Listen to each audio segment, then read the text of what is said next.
Hello. Meron tayo ditong i-discuss schematic diagram ng MSI GeForce GTX 1050 Ti. Okay, so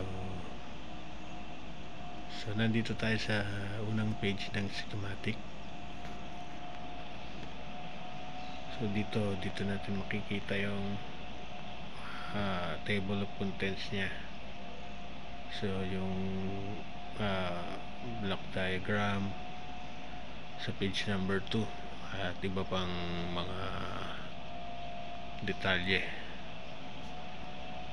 So unahin natin dito sa block diagram sa page 2. Punta tayo. So ito yung block diagram ng GPU na GTX 1050 Ti. Ayun, ano-ano ba itong nakasulat dito? So bibigyan ko kayo ng example. Yung nakikita niyo sa gitna, ito GP107. Ayan ang GPU core natin. Kung makikita nyo sa actual na video card, yung nasa gitna, yung pinakamalaking chip sa gitna, na mayroong siyang parang silver sa pinakagitna niya pa. Okay, so makikita niya sa yan ang GPU chip. So ito naman, so ito mem low, mem high, mem low, mem high, mem A. Kung mapapansin yung mem A, ito ano yan, high and low, isang channel yan ng A. Tapos dito high and low ng channel B. So sa actual na video card, makikita nyo, makikita nyo yan. Ayan yung chip na kulay black na parehaba na nakapalibot sa GPU chip. So okay, for example, ito yung GPU chip.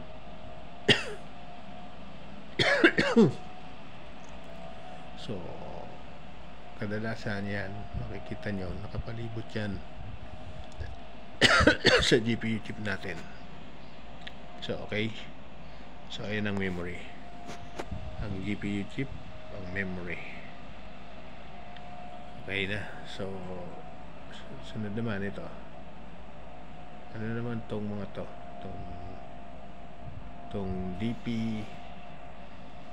Yan. So HDMI, DVI. So ayan yung mga ports ng GPU natin. Okay, so mga ports yan. Pinapakita lang dito sa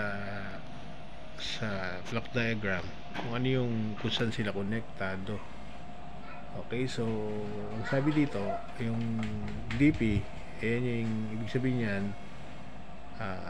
display port. Okay. So ilang display port meron siya? Isa, dalawa, tatlo, apat. Tapos meron siyang HDMI port din, saka isang DVI. So yung HDMI niya tigisa lang, saka yung DVI. Yung display port niya apat. So ang dami, no? Pinapakita rito sa block diagram na konektado siya sa ating GPU chip. Apa niya? Konektado siya sa ating GPU chip. Okay, so dito naman tayo. Oops, wait. Ito naman, so dito mapapansin nyo naman dito, ito muna, unahin natin tong EXT 612V. So ano ibig sabihin yan? So yung EXT na yan, ayan yung tinatawag nating external power supply, o yung makikita natin sa video card, yung may 6 pin, 8 pins, dual 8 pins, yung something ganyan, 12 volts. So external yan. Okay, kuha nya. So ito naman PEX 12 volts finger. So ano naman yan, naman ang supply ng dyan tumadaan yung 12 volts nang galing sa motherboard natin. So yung PEX na yan, ayan yung sa PCI Express, yung makikita nyo sa video card na yung maraming pins.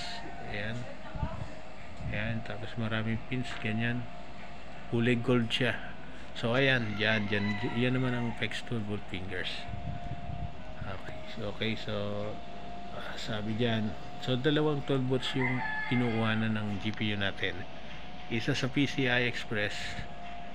Ayan, so nanggagaling sa ating mismong motherboard slot. Okay, so isang external 6 pins. So may 6 pins yan na nanggagaling naman sa power supply. Okay, so ito naman, itong mga ito, ayan, mga 5 volts regulator, fan,